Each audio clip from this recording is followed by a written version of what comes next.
Principal బాబురావును charge షీట్లో చేర్చడంతో రిషితేశ్వరి తల్లిదండ్రులకు న్యాయం జరిగిందనుకోవచ్చా? ఇన్నాళ్లు బాబురావును అరెస్ట్ చేయకుండా పోలీసులు అసలు ఎందుకు ఊరుకున్నారు? బాబురావుకు టీడీపీ నేతలు అండగా నిలవటమే ఎందుకు కారణమా? ఇవే ఇప్పుడు నాగార్జున యూనివర్సిటీ విద్యార్థుల సందేహాలు. రిషితేశ్వరి కేసులో విద్యార్థులే కాదు, రిషితేశ్వరి తల్లిదండ్రులు కూడా తమకు పూర్తి స్థాయి న్యాయం జరిగిందని భావించడం లేదు. ఛార్జ్ షీట్లో పేరు పెట్టినప్పటికీ ఆయన్ను అరెస్టు చేస్తారా, సాక్ష్యాలన్నీ పక్కాగా సేకరిస్తారా లేదా అన్న అనుమానం వ్యక్తం చేస్తున్నారు.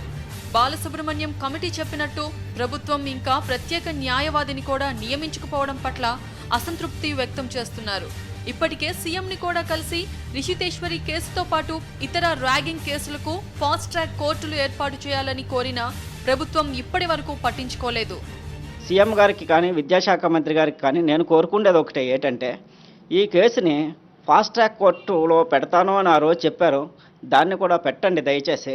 నెక్స్ట్ ఇంకొకటి ఏంటంటే దీన్ని ఫాస్ట్ ట్రాక్ కోర్టులో పెట్టాలి. నెక్స్ట్ సుబ్రహ్మణ్యం కమిటీ రిపోర్ట్లోని ఒకటి ఇచ్చారు, ఏంటంటే ఒక సీనియర్ లాయర్ తోటి సీనియర్ న్యాయవాదిని అపాయింట్ చేయండి గవర్నమెంట్ అన్నారు. దాన్ని కూడా సీఎం గారు సానుకూలంగా స్పందించి ఒక మంచి సీనియర్ లాయర్ని పెట్టి వాళ్ళు దోషులకు శిక్ష పడితే నేను ఆనందపడడం కాదు, ఆనందం అనేది సెకండరీ.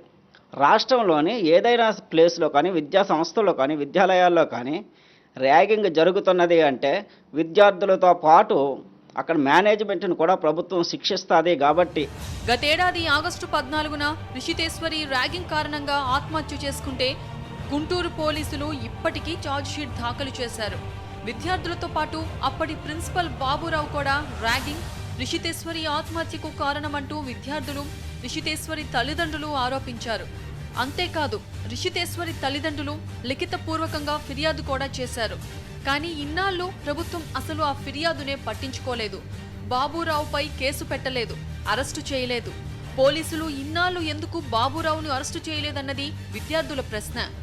ప్రిన్సిపల్ బాబురావుకు గుంటూరు జిల్లాలో టీడీపీ ముఖ్య నేతల అండదండలు ఉన్నందువల్లనే వదిలేశారన్న ఆరోపణలకు ఈ చర్య బలం చేకూరుస్తున్నది.